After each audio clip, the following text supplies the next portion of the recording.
Hello student, आज हम पढ़ेंगे चैप्टर नंबर 11 जिसका नाम है नीति के दोहे और जिसके कवि है रहीम। यहाँ नीति के दोहों में आचरण की शुद्धता पर बल दिया है।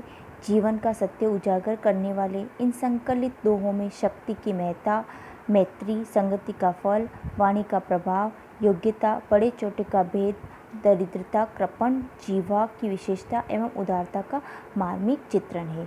मतलब मनुष्य की जो जो विशेषता है यहाँ पर कवि रहीम ने उनकी विशेषताओं को अलग अलग दोहों के माध्यम से समझाया है। जिसमें प्रथम है, रहीमन पानी राखिए बिन पानी सब सून, पानी गए न उबरे मोती मानुष चुन। कवि रहीम कहते हैं कि पानी बहुत मूल्यवान चीज़ है, हमें पानी की कद्र करनी चाहिए। वे कहते हैं कि बिना पानी के सब कुछ व्यर्थ है। बिना पानी के न मोती उत्पन्न हो सकता है, न मनुष्य जीवित रह सकता है और न ही खाया जाने वाला चूना चूना रह जाता है, वह चूना जो पान में मिलाकर खाया जाता है। यहाँ कवि ने पानी को दूसरे अर्थ में भी लिया है। पहले अर्थ में कवि पानी का मतलब जल से लेते हैं जो हम पीते हैं, और दूसरा लेते हैं वे मनुष्य की इज्जत से। वे कहते हैं कि मनुष्य को अपनी इज्जत को हमेशा बनाए रखना चाहिए। बिना तेज बिना इज्जत के सब कुछ व्यर्थ है। जिस मोती का तेज चला जाता है वह मोती मोती नहीं रह जाता, और जिस मनुष्य की इज्जत चली जाती है वह मनुष्य मनुष्य नहीं रह जाता।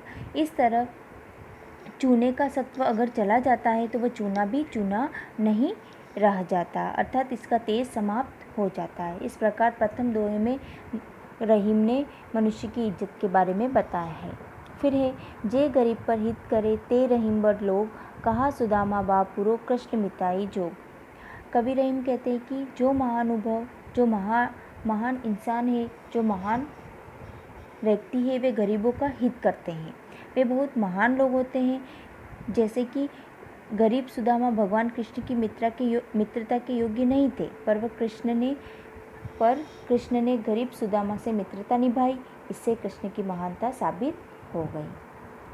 फिर है, कदली सीप भुजंग मुख स्वाति एक गुण तीन, जैसे संगति बैठिए तेसो ही फल दीन। इसमें रहीम संगति के बारे में बताते कि मनुष्य पर संगति का बड़ा प्रभाव पड़ता है। जिसके साथ उसका उठना बैठना होगा, आप पर वैसा ही प्रभाव पड़ेगा। उदाहरण देते हुए कहते हैं कि स्वाति के नक्षत्र के पानी की बूंद तो एक जैसी ही होती है, पर वह केले के पेड़ पर पड़ती है तो पानी की बूंद रह जाती है। सांप के मुंह में पड़ती है तो वह पानी की बूंद जहर बन जाती है, और वही बूंद जब सीप में पड़ती है तो वह मोती बन जाती है। तो इस प्रकार कवि रहीम इंसान की संगति के बारे में बताते कि जैसी संगति में हम रहते, हमारा भी व्यवहार वैसा ही हो जाता है। फिर है, दोनों रहीमन एक से जोलो बोलत नाही, जानी परत है काक पीक ऋतु बसंत के माहिन। कवि रहीम कहते हैं कि आदमी की अच्छाई और बुराई की पहचान उसकी वाणी से होती है, उसकी बोली से होती है। वे कहते हैं कि जब तक कौवा और कोयल बोलते नहीं हैं तब तक दोनों देखने में एक जैसे लगते हैं, मगर जब वसंत ऋतु में कोयल मीठे स्वर में बोलती है तब उसका पता चल जाता है कि वह कौन है, कौवा है या कोयल। फिर है,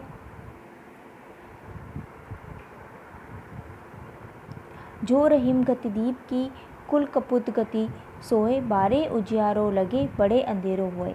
यहाँ पर जो बुरा पुत्र होता है, जो कपूत होता है, उसके बारे में बताते रहीम कि नालायक कुपुत्र की तुलना दीपक से करते हुए वे कहते हैं कि कुपुत्र और दीपक दोनों की हालत एक जैसी होती है। दीपक जला देने पर चारों ओर प्रकाश फैल जाता है, उजाला हो जाता है, और यदि उसे बुझा दिया जाए तो अंधेरा छा जाता है। उसी प्रकार जब कोई बच्चा जन्म लेता है तो उसका कुल इस जन्म से प्रफुल्लित हो उठता है, मतलब आनंदित हो जाता है, खुश हो जाता है। पर जो वह बड़ा होता जाता है त्यों तो वह अपनी करतूतों से अपने कुल को कलंकित करता रहता है। वह अपने बुरे कामों से अपने कुल को कलंकित करता रहता है। इसके आगे के दोहे हम अगले वीडियो में पढ़ेंगे। Thank you.